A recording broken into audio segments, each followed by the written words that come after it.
Welcome to Can We Talk About It? We've got a special on today on science in the Qur'an, and we've got a specialist, Jonathan McLatchie. Now, you are a scientist, are you not? Yeah, I have 2 master's degrees. I've one in evolutionary biology and one in medical and molecular bioscience, and I'm also currently doing a PhD.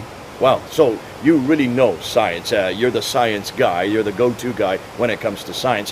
What we're going to do today is we're going to unpack some of the claims that Muslims make concerning science in this book, the Qur'an. Now, you have looked at this book. You have looked at some of those claims.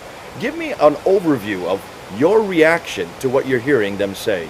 Yeah, and I've listened to many Muslims who have converted to Islam from Christianity or some other worldview persuasion, and typically one of the main apologetics that they will offer for why they converted to Islam are these so-called scientific insights in the Qur'an.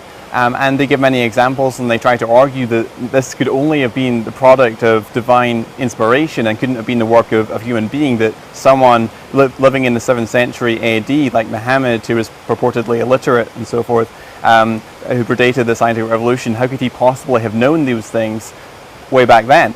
And so that's typically an argument that they make. And when I read the Qur'an... Are you convinced? I'm not convinced. When I read the Qur'an, I see all of, in fact, the arguments that Muslims offer in support of this contention. Either the text doesn't say what they say it says, or they've over-exaggerated, or the Quran just simply gets it wrong, and it's far from a scientific miracle. It's more of a scientific blunder. And so really, there are 3 things that you have found that it's not really what the Quran is saying. Right. They exaggerate what is there, yeah. And the Quran is just completely wrong. Yeah. Well, that's quite an indictment against the Quran.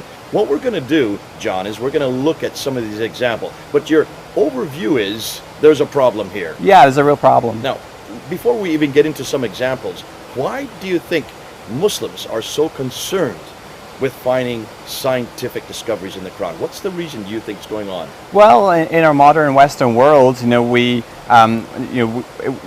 often asked by skeptics, why do you believe what you believe? And so they're looking to try and clutch at something that they can use to justify their belief in Islam. And the scientific miracles is one argument that they've latched onto.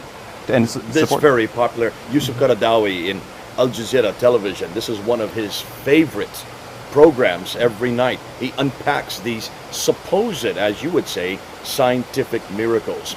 We're going to do that. We're going to look at some of these supposed scientific miracles. Join us. Come with us as we now unpack these different supposed miracles, and we're going to have a scientist look at them and tell you his impression with each one.